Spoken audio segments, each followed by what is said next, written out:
Hello, my name is Candace Lindeman, and I blog at Army Wives Lives. And I've been listening to some of the discussion surrounding the government shutdown and some of the criticisms of the military families, the military spouses, particularly the military wives, who've spoken up and said that this really is not right. And I'd like to address a few of those criticisms right here, right now. Now, first of all, there's this idea that the civilians' taxes are paying for what amounts to welfare. First of all, whose taxes are we talking about here? Because my husband, when he was on active duty, except when he was deployed, paid taxes. Now that he is in the National Guard, he is paying taxes. Unless a service member is deployed, he's paying taxes. When I receive my paychecks, I pay taxes. This is not welfare. These are benefits, the benefits that were promised to the service members.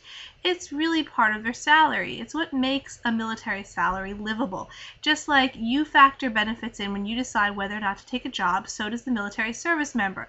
It is not welfare, it's benefits. It's benefits paid for by the taxes of not only civilians, but military service members as well. Another thing I'd like to address is this idea that somehow because you don't support the current conflicts in Iraq or Afghanistan or Libya, that gives you a right to say nasty things about the military service members. People have been saying also that if the military service members don't like things, they should just walk out of the current conflicts and it would be for the best for everyone.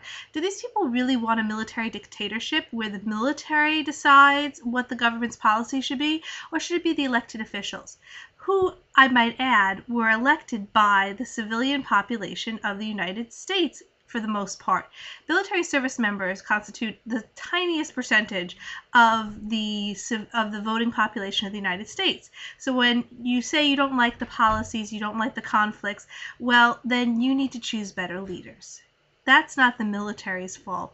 They're only a small percentage of the voters. So it's really up to the American public to make those decisions, and everything should be done by civilian leadership. Now, a couple other things I've heard have brought out the worst stereotypes. Basically, that the spouses should get a job, that they're uneducated trailer trash who keeps popping out babies, and that the military service members should have gotten an education so they can make better choices.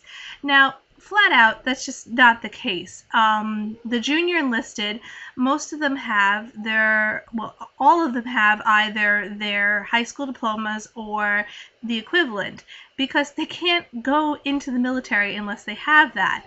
The NCOs, a lot of them have master's level education or degrees. Certainly they've worked hard enough to get their college degrees for the most part by the time they become an NCO. The officers, almost to a man, have their college level degrees, and many of them have postgraduate degrees as well. My husband, for example, has his undergraduate degree from Yale, and he has a law degree from Harvard, despite having served as an active duty combat arms officer for 4 years and now serving as one in the National Guard. I myself, as a military spouse, also have an undergraduate degree from Yale, and I have a master's degree from Harvard. These people who are saying that they were undereducated trailer trash just don't know what they're talking about. That brings us to the idea of choices. So why will people who are educated, who do have other options, make these choices? There's a lot of reasons. One is stability, and the criticisms I've heard have said, oh, well, the civilian population has been dealing with this horrible economy, and it's about time it caught up to these freeloaders in the military. Well, you talk about choices. One of the reasons why someone may choose a military career, even though it pays less than the civilian equivalent, is for the stability. They know they have a job. They know they have these benefits. That seems to be a really logical and rational choice to me. The other reason is, or something that may sound very foreign to those who have never considered military service, but it has to do with duty and honor and leadership and contributing to your country. And I really respect the people who do that. Everyone says, oh, well, it's not a draft. All these men and women have choices. Well, I am very thankful that they are making those choices so that the rest of us who choose not to serve don't have to. because otherwise we might have a draft and then we would all have to serve if the government called us. Some people say, well, we think that it should just dismantle the entire military. Who's going to protect us then? The UN? I understand that some people are not happy with the current conflicts, but again, that's about the civilian leadership that you, as part of the American public, elected. That's not about our military service members. They have a contract, and that contract should be honored. Now, people are saying, well, why aren't the military service members getting out there and saying that they don't like what's going on? Well, military service members have given up, in part, their First Amendment rights in terms of speaking out against the government in public as uniformed service members so that you can continue to have your right to say whatever stupid thing you want to say. Now, military service members can still speak in private, but in public, as uniformed service members, they have to hold their tongue a lot. And that's why you'll see the veterans and you'll see the military spouses are the ones who are speaking out. We're speaking out for our soldiers because they can't speak for themselves right now in these circumstances. So when we come down to it, we have a group of people who have voluntarily, yes, made the choice to accept a lower salary under a contract to serve the country.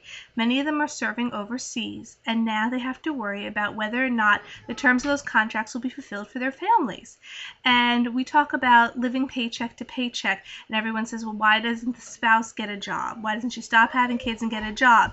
Well, you try to keep a job, get a job and keep a job when you're being moved every 2 to 3 years. Mommy.